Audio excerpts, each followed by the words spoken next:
we're just going to come out and say it. Tucker Carlson destroys Ted Cruz. So it's not a matter of if he won the fight or if he destroyed him. It's about how he did, and not to mention what was revealed during this. So let's start with the first clip here, and we're gonna do a couple of these clips. I want to talk about it with our co-host Craig Pasta here. So let's start with the Iran population clip. This one is good because this one starts right away showing that Ted Cruz was not prepared for the interview. Here we go. Iran, by the way. I don't know the population. At all? No, I don't know the population. You don't know the population of the country you seek to topple? How many people live in Iran? 92 million. Okay. Yeah, How could you not know that? I don't sit around memorizing population tables. Well, it's kind of relevant because you're calling for the overthrow of the government. Why is it relevant whether it's, it's 90 million or 80 million or 100 million? Why is that relevant? Because if you don't know anything about the country... I didn't say I don't know anything about Okay, what's the ethnic mix of Iran? They are Persians and what predominantly Shia. Okay, it's not even... You don't know anything about Iran. So okay, I am not the Tucker Carlson expert on Iran. You're a senator who's calling for the overthrow of the government. You're the one who don't know anything about the country. No, you don't know anything about the country. You're the one who claims they're not trying to murder Donald Trump. You're the one who can't figure out if it was a good idea to kill General Soleimani, and you said it was bad. You don't believe they're trying to murder Trump. Yes, I do. Because you're not calling for military strikes against them in retaliation. And if you really believe that... We're carrying out military strikes today. You said Israel was. Right, with our help. I said we. Israel is leading them, but we're supporting them. Well, you're breaking news here because the U.S. government last night denied, the National Security Council spokesman Alex Pfeiffer denied on behalf of Trump that we were acting on Israel's behalf in any offensive capacity. No, we're not bombing them. Israel's bombing them. You just said we were. We are supporting Israel. High stakes. You're a senator. If you're saying the United States government is at war with Iran right now, people are listening. Okay. So before we comment, I want to know that was the first clip that was put out by Tucker before he released the entire interview. It was the first clip. He put out a few more since, and it got Ted Cruz a little nervous. So Ted Cruz did some immediate damage control. You can't find this now because I pulled it immediately and now I can't find it. I'm assuming he took it down, but he did this little meme, and this even exposes more of what a piece of S he is. Look at this. What is the population of the Death Star? So what he's trying to do is equate taking out a Death Star to citizens, innocent people in Iran. So he doubled down more on that. There's no reason for him to have known the answer to that question. At the same time, at the end of that clip, as you saw, Craig, the more disturbing part is saying we are attacking versus Israel because he can't seem to tell the difference. Just that alone, Craig, even without playing the rest of the interview, there's so much there to unpack as far as, is it just Ted Cruz not being prepared for this, or is he exposing something far more sinister in the Congress which he represents? Well, I think he said the quiet part out loud, right? Israel's bombing. We are on their behalf, and I've been saying this whole show, whatever Israel does, the United States do, we do on their behalf. So he's kind of admitted that, right? That if it's Israel, it's the United States. He did that. He said that out loud. But he's also exposing what we talked about earlier, off the phone, off the show, about the fact that everybody in that Congress is going to be pro-Israel no matter what. That's the landscape. That's the environment. They're going to be doing that.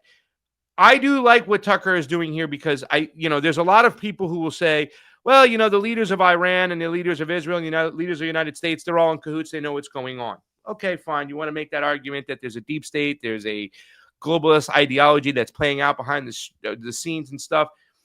In any situation, you still need to always disable the narrative. And that's the most important thing. If you're going to overthrow a country, if you're going to put sanctions on a country, you should know a lot about that country. You should know the people itself, because sanctions actually starve and hurt the people. At the end of the day, if the United States goes to war with Iran, it's its people who are going to suffer more than anything, right? So you should know that. So there's a lot of things that are going on where Cruz is exposing what it's like now. And I think a lot of people who didn't know this before, a lot of people who were on the Trump wagon were like, holy cow, we are really controlled by the Zionists. Yeah, you're connected to the Zionists.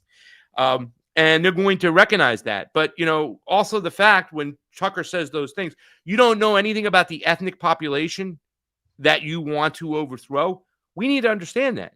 Sanctions are an act of war. We're sanctioning all these countries. Remember when I said earlier that we have to close all the bases, President Pasta said, but also we have to stop sanctioning these countries because all we're doing is starving out regular people on an everyday basis.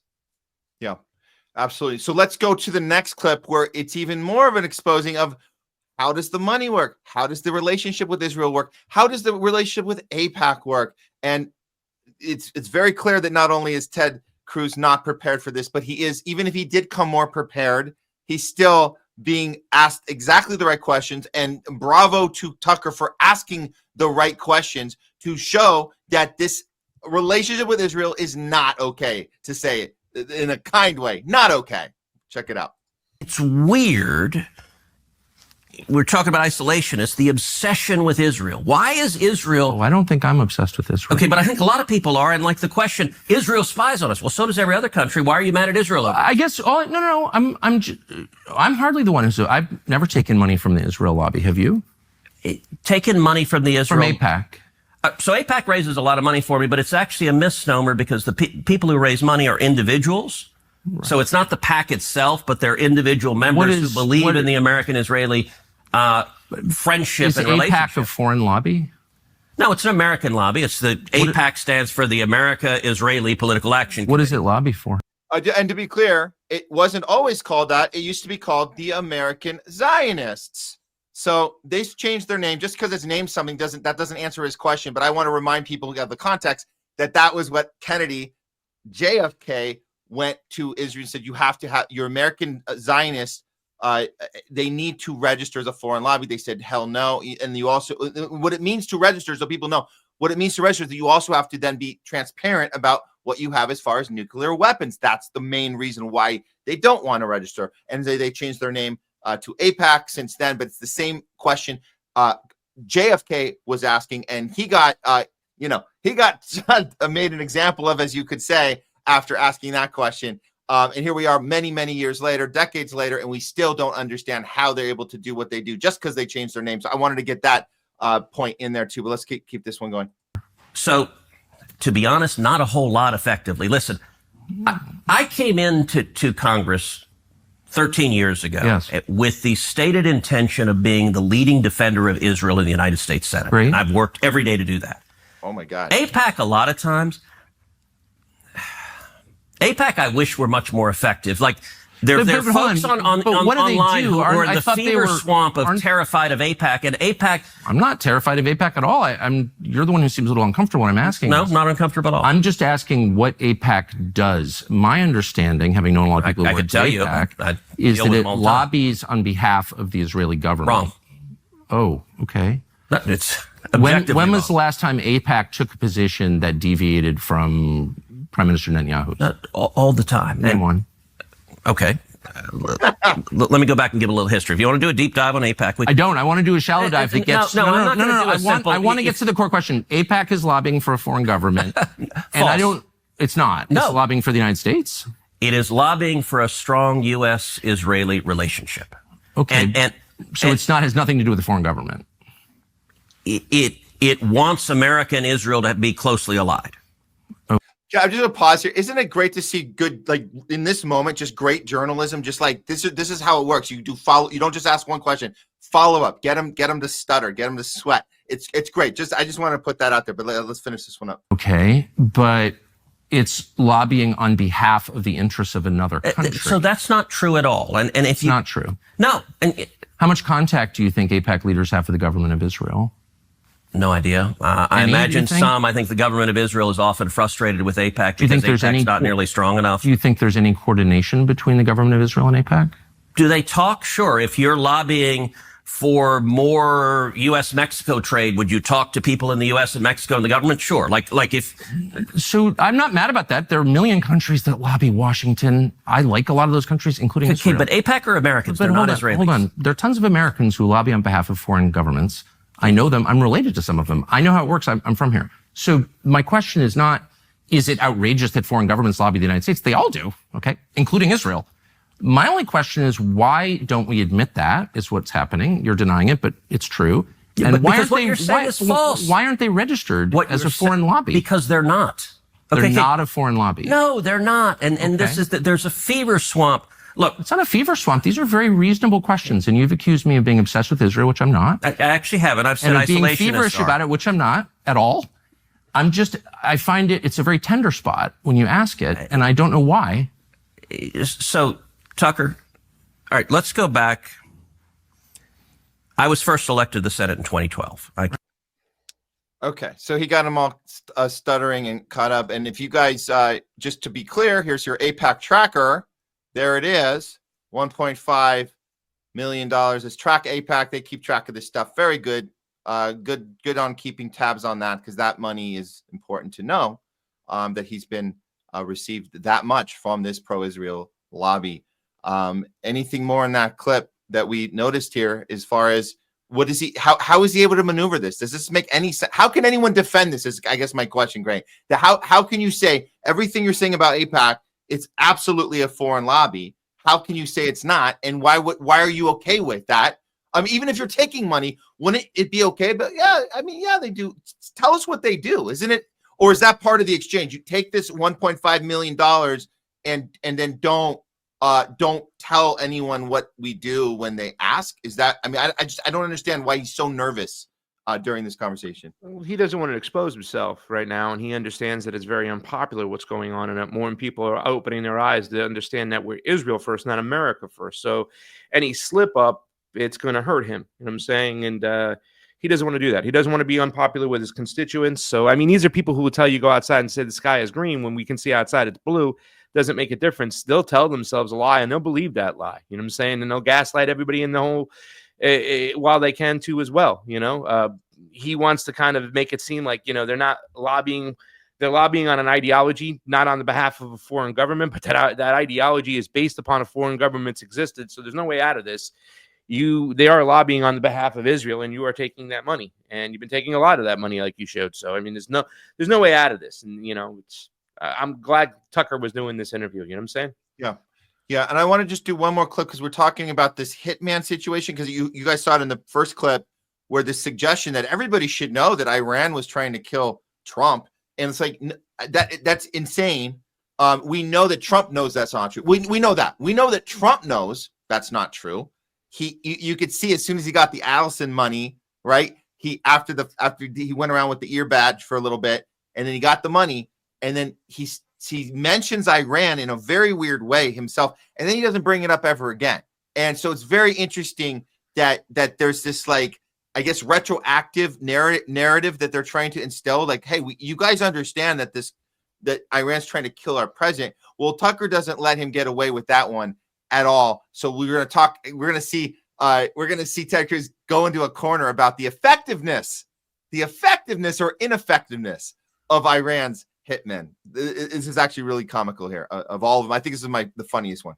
Thinking about your allegation and the Prime Minister of Israel's allegation that Iran is trying to murder the president. Killing terrorists is a good thing. Killing people who are trying to murder Americans is a good thing.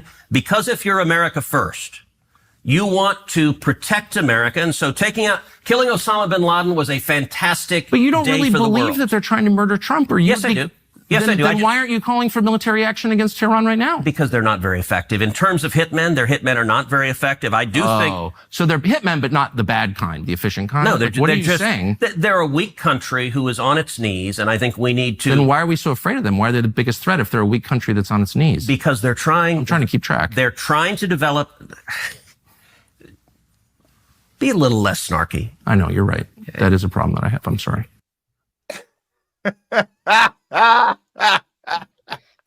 The snarkism. Oh, that's a good one. Snarkism. That's a good one.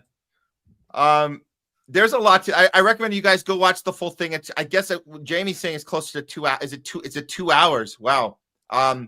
I think there's a few more clips we saw. I wanted to kind of shuffle through and get the highlights. There was one I missed. It's too late to go back, but if you guys look for this one, it's also very interesting, because we were just talking about this with our previous guest.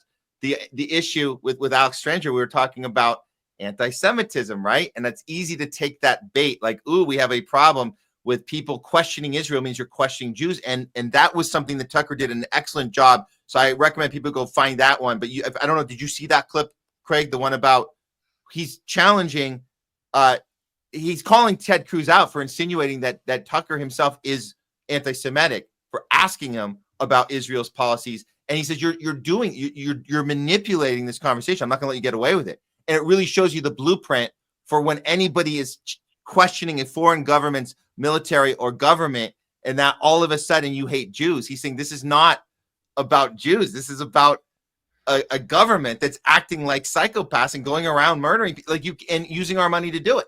It's not about hating a particular type of person. It's about having a problem with a government, a legal military occupation, an ethno-state, an apartheid state, a genocide, Holocaust they're doing right now in Gaza and around the rest of them, their border. So I'm glad he called that one out too. But there's so many things wrong with this interview that Ted Cruz, I don't know what he thought going into this, if he thought it was going to be good for him. Like I said, he'd been doing damage control after Tucker started releasing the clips. But here we are. People can watch this in its entirety. And I think the best thing that comes out of this is the right wing and the left wing can notice this divide happening, that you would never think that a Tucker and a Ted Cruz 20 years ago would be at each other's throats like this. You would never think that. But there's a reason they are, because the story they told us about red versus blue is not really accurate. It never has been accurate. And this shows you right there. So I like that this is out there. I hope more people see this on the left too. I hope they see that not everybody with a red next to their name is all on the same bad guy team. There's certainly a conversation like this that has to happen. And thank God Tucker's doing it. I wish more people would want to do it coming from the left. That would be awesome. But at least Tucker's doing it. Yeah, it's so funny because I think we're at this point right now when it comes to the Zionist entity that they're at the low bottom of the barrel for excuses. The deflection, why are you talking about this? Why are you obsessed with this? He goes, I don't think I'm obsessed with this. But even him saying that to Tucker, right, that you're just obsessed with this, you only want to talk about anything else, you're implying that that person is anti-Semitic. And therefore, you're trying to disarm their talking points or their point of view by saying they're obsessed and being anti-Semitic. That's where they're at in this whole situation, because they can't sit there and argue and debate on the facts anymore. The facts is that, like you said, and like Tucker Carlson has said, is that the issue is not about a religion. It's about the fact that we're giving money to this one entity that's going around and murdering and going crazy on people on our behalf, on our dime. And that's what we need to stop. And there's many more people out there like that. The only problem is we don't have enough Dave Smiths right now. Like, Tucker and Russell Brand and all these other people have to come out there and say, we were wrong for pushing Donald Trump. We screwed up. We shouldn't do that. He should be impeached for what he's doing right now. He's gone off the deep end. Nobody wants war with Iran. That's a bridge too far. Most of those people, and we didn't really ask, Alex Strenger, but Alex would have probably made that same excuse. Can you imagine if it was Kamala? They're still going to that whole situation as well. It's the lesser of two evils. It's still the better choice. Meanwhile, we see on the left people out there, if Kamala was in office, we'd be at brunch. They still have that mentality. So it's too much of the tribal thinking going on despite these conversations happening. I mean, look, if people that want to understand that in another dimension, another reality where Kamala wins the 2024 election, and you don't think that she'd be in this exact same place doing the exact same stuff, well, guess what? We got a little bit of proof for you of what she'd be doing, because here's a little clip. I just pulled this. Hold on. This is Kamala's views on Iran. This would have been in another alternate reality. This would be our President Harris telling us what she thinks of Iran. Here we go. Foreign policy. Which foreign country do you consider to be our greatest adversary? I think there's an obvious one in mind, which is Iran. Iran has American blood on their hands, okay? This attack on Israel, 200 ballistic missiles. What we need to do to ensure that Iran never achieves the ability to be a nuclear power, that is one of my highest priorities. So if you have proof that Iran is building a nuclear weapon, would you take military action? I'm not going to talk about hypotheticals at this moment. There you go, guys. There you go. And well, we know that she wouldn't have Tulsi as her, director of intelligence. There's no way, because Tulsi's the one who knocked her out back in 2020. That was awesome. Remember, she just sucker punched her off that Democratic nomination stage. So she would never have had Tulsi there. But Tulsi or no Tulsi, you would have had the same report that would have said Iran does not have these capabilities or not working on it. It's not a thing. It hasn't been a thing for many, many years. So that's so. Well, I hope that this sends a message, Matt, because this really should. The top of the Democratic Party, the leadership in the Democratic Party, the people who make the decisions with the Democratic Party are hardcore Zionists, just as Zionist as Donald Trump and Ted Cruz and all these other people. Chuck Schumer, Nancy Pelosi. Remember Nancy Pelosi making AOC change her vote? Right. So that can show you that the little people, the little guys within the Democratic Party, the little people, they'll still just go along to get along. You know what I'm saying? If they were really anti-imperialist, anti-Zionist, they would have pulled back and made those votes. AOC would have never changed their votes. But those who are controlling the party, including the #1 ranking congressional member, Hakeem Jeffries, are highly funded by the Zionist entity, and they will go along just the same thing as Donald Trump. And that's what this is proving right now, that the Democrats cannot be the option. They are not the lesser of two evils. They are what essentially Kamala Harris just explained to you. They are the same evil with just WWE, red corner, blue corner optics. No, they are the same, and they cannot be the antidote to what's going on right now. Antidote. Yeah, absolutely. They're not. So yeah, the brainwashing has gone our entire lives. We were told about Saddam, and we were told about all of these different. We have to stop them before we have to get them over there before we get them here. You got to kill them over there before they kill us over here. Yeah. If you're not with us, you're with the terrorists, man. Yeah, you're not with us, you're with the terrorists. The playbook it's going to be the same playbook again, guys. But we just have to be. We're more knowledgeable now. We're able to have these conversations now. We weren't able. YouTube didn't even exist when they were doing the WMD crap to us. But here's I pulled this meme. This is the greatest hits of WMDs. So if you guys love them, they're oldies, but they're goodies.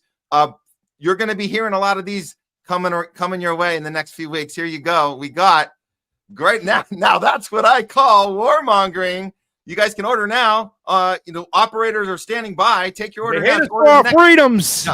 Yeah. Order in the next 5 minutes. And if you can act now, order it within the next 5 minutes. You'll get it 5 minutes sooner than if you order it 5 minutes from now. Here's what they got. They are making WMD. Trust us. Yes, that's a good one. Another favorite. I'll do the next line. The hate is for our freedoms. That's a good. Yeah. These are the people who want to drink American blood from the boots of their infantrymen. Yeah. Another popular one. The smoking gun could come in the form of a mushroom cloud. You know who that one makes me think of? Condoleezza Rice. That one. Yes. She loved the mushroom cloud. She loved that one. Yeah. Want to do the next one? Civilization versus Islamofascism, ladies and gentlemen. You're either with us or you're with terrorists. Yeah. Those two go together. That's a good one. That's a Bush Jr. classic right there. Let me tick off the banner. We will be greeted as liberators.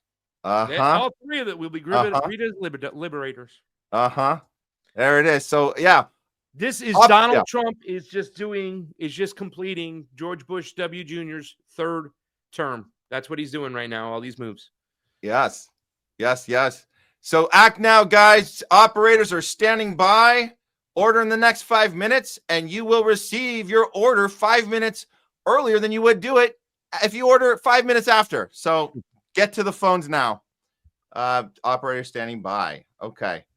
Yeah, guys, they recycle it over and over. If you guys, this was CNN noticed this too, and they decided to put this clip. I bet you the editor has been fired by now, but this clip from CNN went out showing us Netanyahu's history of the same line over and over and over again. And I'm shocked that CNN actually put this out, but this is real stuff, guys. Iran is minutes away. Iran is minutes away from obtaining a nuclear weapon. Here we go. For attaining this goal is getting extremely close. And Iran, by the way, is also outpacing Iraq in the development of ballistic missile systems that they hope will reach the eastern seaboard of the United States within 15 years. By next spring, at most, by next summer, at current enrichment rates, they will have finished the medium enrichment and move on to the final stage. From there, it's only a few months, possibly a few weeks, before they get enough enriched uranium for the first bomb. The foremost sponsor of global terrorism could be weeks away from having enough enriched uranium for an entire arsenal of nuclear weapons. That would place a militant Islamic terror regime weeks away from having the fissile material for an entire arsenal of nuclear bombs. If not stopped, Iran could produce a nuclear weapon in a very short time. It could be a year, it could be within a few months, less than a year. There it is, ladies and gentlemen. CNN airing this is so interesting to me, Craig, because they are the ones that have been dumbing us down, getting us into a system of short-term memory. You know, forget what we told you before. This one's for real. So for them to have that, accountability, because they're the ones that aired that. They're the one every time. By the way, CNN had been around the entire way. Even I think in '96 they just started the networks. They've been the ones putting this on the TV. Isn't that funny? Like they're the ones that have the footage from their vault, and they bring it out and they go, oh, let's show everybody what we've been airing on our network every time. So good for them for doing that, but they also are guilty. Yeah, but it's where they're driving the bus, Matt. You know what I'm saying? It's what they make of it. You know what I'm saying? They still will probably twist it into like, oh, this is overplayed, but yet we still have to understand who Iran is. They still hate Americans, so we need to still proceed. A lot of times they're doing this because they have to get into the information spectrum of what's being talked about right now, right? So they have to do what's called narrative management. So just because they're kind of airing it out right now, I would have liked to hear what they had to say about that and how they talk about this. You know what I'm saying? Yeah. But I think CNN knows there is some momentum of people following along if you're being anti-Zionist. So they can probably still sell the anti-Zionism to a certain extent, but then at the end of the day, they'll always capitulate towards it. They'll still have the Dana Bashes. They'll still have the Jake Tappers who will go all along with what the Zionist entity wants to do. You know what I'm saying? Yeah. Exactly. They're pure Democrats who admit, oh, yeah, that's wrong, but we're going to do it anyways. Yeah. Like I remember in one of my Democratic conventions where we exposed somebody for cheating, and the excuse was, well, the cheating wasn't enough to overdo the election, so we're going to go along with it anyways, the results. And that's like, wait a second, this is the cheating we know about. You know what I'm saying? What about the stuff we don't know about it? And your logic makes no sense. That even though it was wrong, it wouldn't have affected anything anyway, so we're going to still go along with the results. And I think they'll still have that same kind of sentiment, and they have to do this right now, because if they don't, they'll be looked upon as being completely phony. They're losing viewership, so they need to find a way to keep the people engaged and keep them stay there.